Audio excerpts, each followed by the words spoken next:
Chapter 8. The Classics. Genuine work done faithfully, that is eternal. Thomas Carlyle.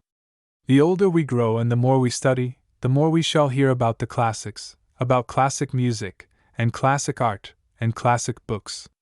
From the beginning, let us keep it in our minds that one of our duties is to find out the difference between what is classic and what is not.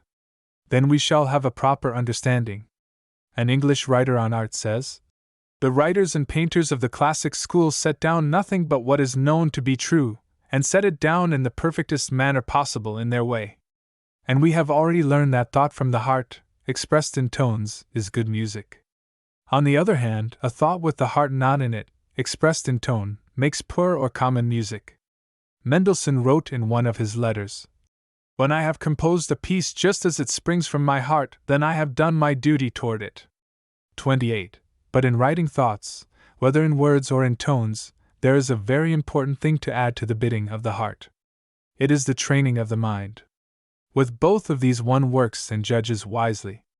With thought and intention ever so pure, but with no education, one would not be able to write for others, and with a little education one would be able to write only in a partially correct way.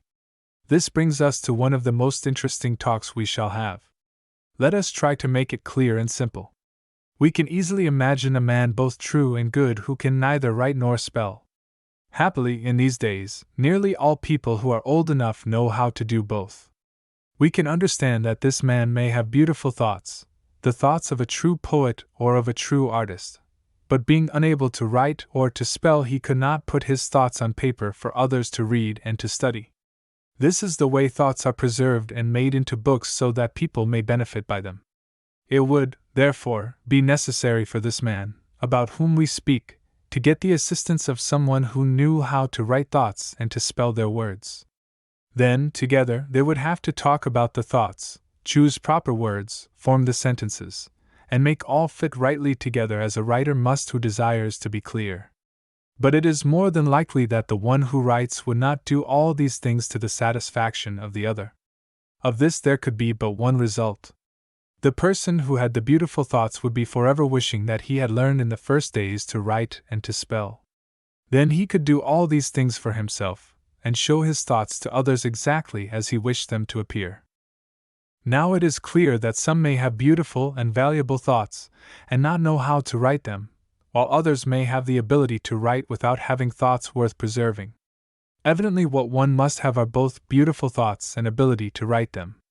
Did you think when I read you that bit from the letter of Mendelssohn that all a composer has to do is to find in his heart just what he wants to say? As we have already discovered, that is not enough. To show you that Mendelssohn was not afraid of hard work, let us read a little from another of his letters. 29. Mendelssohn had resolved to work in Germany and maintain himself. "If I find that I cannot do this, then I must leave it for London or Paris, where it is easier to get on.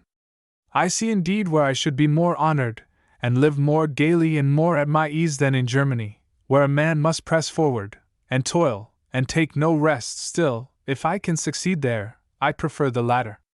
We can now understand that it is quite the same with word thinkers and with tone thinkers. Good thoughts and the proper writing of them make the classics. Out of this thought there comes another.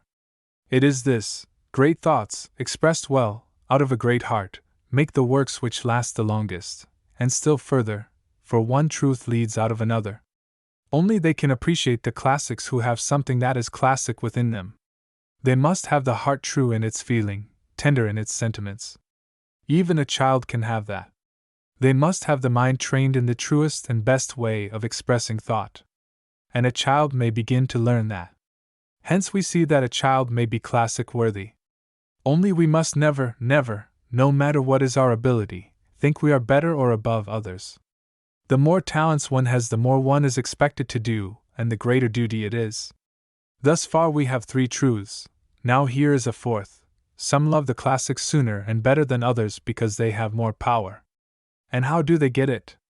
They think more thought-making, they feel more heart-learning, and they see more truth-seeking. Let us at once go back and gather together these 4 truths. They are important. Perhaps some of us who are willing to spend the time will learn them from memory. and to repay us for the trouble of doing it we shall have greater and greater understanding of many things. Here they are. 1. Good thoughts and the proper writing of them make the classics. 2. Great thoughts, expressed well, out of a great heart, make the works which last the longest. 3. Only they can appreciate the classics who have something that is classic within them. 4.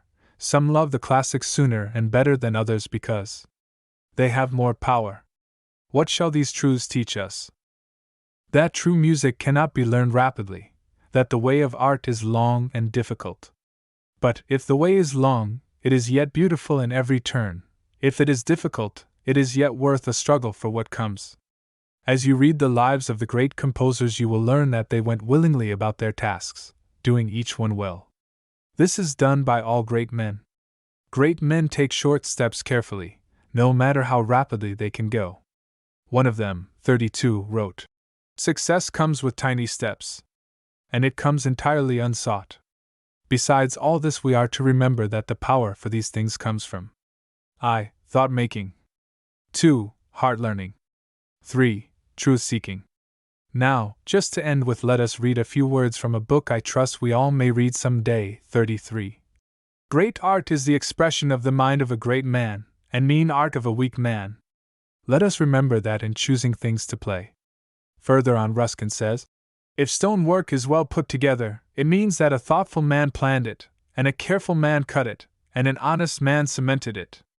Likewise, in these things one can see what is classic, work out of the heart, and well done, and that comes from a thoughtful, careful, honest person.